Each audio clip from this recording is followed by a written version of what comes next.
რუსეთის შემადგენლობაში არის ორი სეპარატისტული რეჟიმი. ეს რეზოლუციები არსებობს პრაქტიკულად და ამ რეზოლუციებში გაეროს რეზოლუციებს საუბრობ ბოლო რეზოლუციაში SNG-ს ჯარი, რომელიც იმყოფებოდა საქართველოს ტერიტორიაზე, არის დადების კონტექსტში მოხსენიებული. კი, დღეს აი ამ დონეზე არის ეს საკითხები.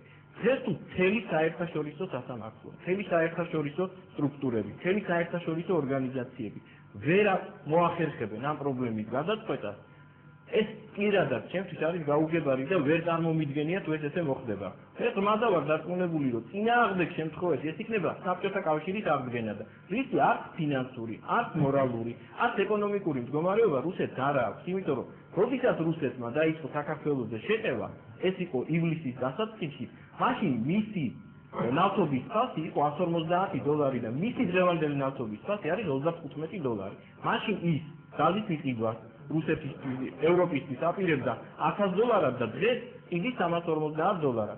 დღეს ევროპა აპირებს ამ პოზიციებიდან გამოსვლას და ქმნის გაზის საერთო კონსორციუმს, რომელიც მთლიანად რუსეთის გვერდით ავლის, აპირებს გაზის შესყიდვას შუა აზიაში, რომელმაც უნდა გაიაროს საქართველოზე სხვათა შორის.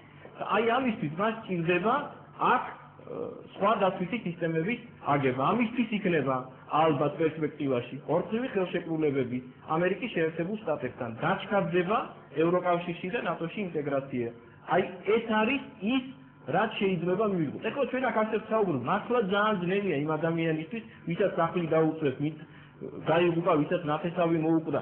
ამ სიტუაციაში ამაზე საუბარი და ჩვენ აქ პოლიტიკურ თემებზე ჩემი მხრიდან ვლაპარაკობ, საუბრობ და მათთვის ეს მართლა ძნელი გასაგებია, მაგრამ მე ვამბობ საზოგადოების წარმომადგენლებს, მე ვამბობ პოლიტიკური ძალების წარმომადგენლებს, ძალიან კარგად იციან სინამდვილეში რა ხდება და აქ ერთი განცხადების დონეზე საკითხები არ ხდება.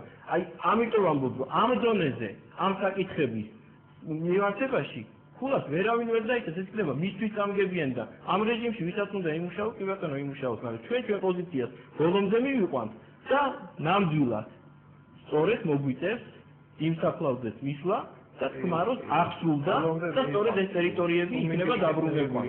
ამას ჩვენ საერთაშორისო საზოგადოებრიობასთან ერთად აუცილებლად მოვახერხებთ.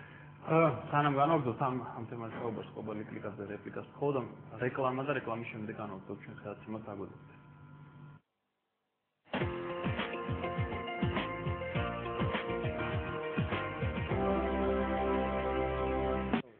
პროგრამა ბარიერი ტელეკომპანია კავკასიის პირდაპირ ეთერში ბრუნდება. ჩვენ განვაგრძელთ დისკუსიას ყობალი კლიკაზე. დაზუსტებას ხვდა. ეთოლოგები შეიკრიბნენ კონსტანტინოპოლში და მსჯელობდნენ ნემსის ყუნწზე რამდენი ანგელოზი დაეტევაო. მე მგონი ძალიან სერიოზული საფრთხეების წინაშე ვდგრივართ. აქ მასშტაბი ეთანხმება ბატონ შოთას ალბათ რო არ უნდა დავკარგოთ იმაზე რომ ვეკამათოთ ეხლა ვინ უფრო მართალია და ვინ მწვანეა. არავინ არ ლაპარაკობს მე მგონი აქ ეხლა ნიშნის მოგებით.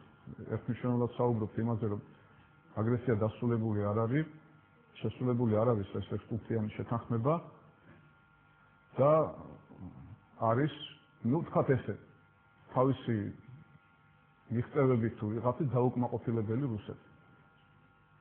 ამ შემთხვევაში საერთაშორისო საზოგადოება, რომელიც ბატონმა შოთამ ახსენა, არ ჩანს რომ რაიმე ქმედითად ახორციელებდეს კონფლიქტის ზონებში. ყოველ შემთხვევაში მათი ძალისხმევა ჯერჯერობით ფუჭია და რიტორიკას აწდება და მე არ მინდა ეხლა იმედგაცრუება გამოვიწვიო მოსახლეობის, მაგრამ პოლიტიკოსებმა მკაფიოდ უნდა თქვან, აქაც და იმ ხალხსაც უნდა უთხრან ეს კონფლიქტის ზონაში ცხოვრობს რეალურად რა ხდება. და მე ნიშნა არ ვიცი ეხლა მე არ მიყვარს ინტერპრეტირება ადამიანების, მაგრამ დღეს ხო კათოლიკოს პატრიარქმა მე მგონი გასაგებად თქვა რომ იყო შეთანხმებები პრეზიდენტ მედვედევთან და რომ ამას სჭირდება ფრთხილი და დიპლომატიური მიდგომა. ეს ბატონო შოთა მე მგონი ჩემს გასაგონად არ ვთქვამ, სწორედ მოგიწევთ ჩემი თავი. არც ფრთხილი მაკლია და არც დიპლომატიური სულ არ ამოვიღებთ მას, მაგრამ იქნება არის რაღაცა პატარა ჭიატებს იქ სახალხო დიპლომატია გააქტიურდა, არის რაღაცა ჩასულია ჯგუფი არ ჟენევაში მოლაპარაკება.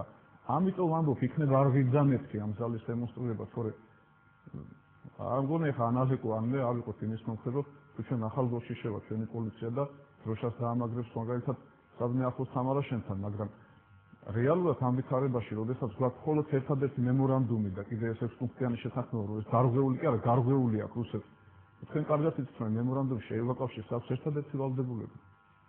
ეს ვალდებულება არის ის, რომ საქართველოს გამოიყენებს იარაღს. სავალდებულება რამე გაქვს იქ ნანახი როგორც ევროკავშირმა იყო, ყოფილითა თალსახად. ამიტომ ამბობ, რომ რაღაც არ ამგონია, რომ აინდა-მაინც ვიყოთ ბოლომდე დაზღვეულები, რომ არ განმეორდება, თუნდაც პატარა პროვოკაციის შემთხვევაში, რომელიც თუ თივის ვინში ვართ გარემოცვილი, იოლია ხანძარი, ნებისმიერი პატარა ნაპრეცით გაჩნდეს და ამიტომ ამბობ, რომ ცოტა სიფრთხილეა ასეთ დროს საჭირო. გიორგი ჩხუბიანიშვილს გიორგი ჩხუბიანიშვილს კითხავ, ადამიანს, რომელიც რადიო ამერიკის ხმაში, რადიო თავისუფლებაში მუშაობდა და რომელიც აგერ უკვე 20 წელია შეერთებული შტატების მოქალაქეა. ბატონ გიორგი, საერთაშორისო თანამეგობრობის რეაქცია. ეს ზოგადია, მაგრამ კონკრეტული იყო მაგალითად ამერიკის შეერთებული შტატების რეაქცია აგვისტოს მოვლენებზე. ნუ საქართველოსთან თუ ვიტყვით, ბევრი ამბობს, რომ საერთოდ იყო მოსაზრება, რომ აი დაგვაქეზეთ და შეგვატოვეს რუსებს, იყო მეორე ნაწილი, რომ ჯეროვნად ვერ დაგვეხმარებულში, არ დაუქეზებდივართ, მაგრამ ბევრი ვერაფერიც ვერ გააკეთა იმისთვის, რომ დაგხმარებოდა. ბევრი იმითაც უკმაყოფილო, რომ წყალი ჩამოგვიტანესო თვითმფრინავებით, ახლა შეიძლება სხვა რამეს იყოს, რაც არ ვიცით, მაგრამ წყალი კასრებით ცოტა მართლა სადაც უსანახავ იყო. იყო თუ არა ადეკვატური მხარდაჭერა ამერიკის შეერთებული შტატების ადმინისტრაციის აგვისტოში და რა შეიძლება მას შემდეგ რაც აგერ ობამამ მოვა შეერთებული შტატების სათავეში. რა თქმა უნდა, საქართველოსთან დამოუკიდებლობას გულისხმობს. რას ფიქრობთ, რას ვეთქვით?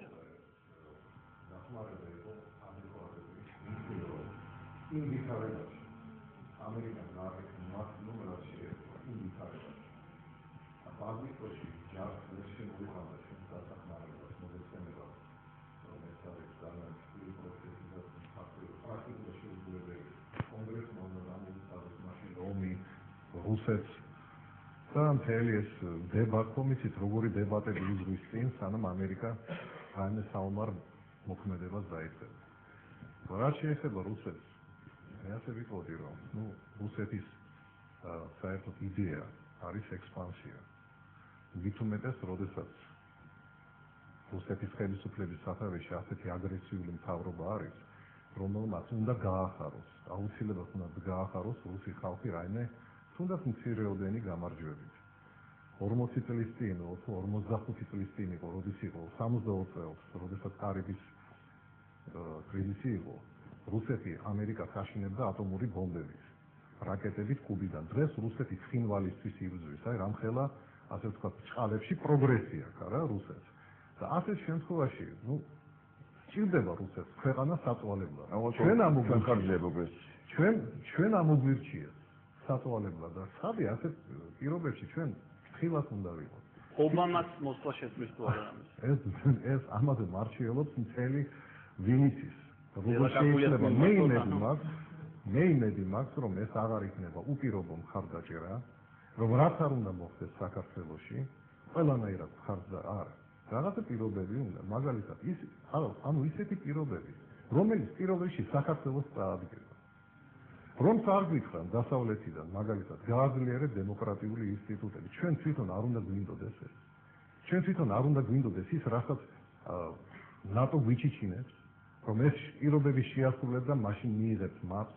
ჩვენ თვითონ არ უნდა გვინდოდეს, თუ აუცილებლად ვიღაცამ გარედან უნდა გვითხრას. მე ამ შემთხვევაში ძალიან ნეიტრალური პოზიცია მაქვს. მე არა ვარ პოლიტიკურად ანგაჟირებული, მაგრამ მე ვარ აგრეთვე საქართველოს მოქალაქე, ორმაგი მოქალაქეობა მაქვს და გული მткиვა ამ ქვეყნისთვის. რაც შეეხება ახლა ობამას, მე იმედს ვიქონიებ, რომ მეტი ყურადღება მიექცევა დემოკრატიულ ინსტიტუტებს და რატო. უშეცდომო არავინ არ არის. ამერიკის პრეზიდენტები უშვებენ შეცდომას. საკითხავია, რაოდენ ძვირი უჯდება ქვეყანას პრეზიდენტის შეცდომა. ესა თუ ის განცხადება, ესა თუ ის ქმედება. მე ვიცი ერთი რამ, რომ ამერიკის შეერთებული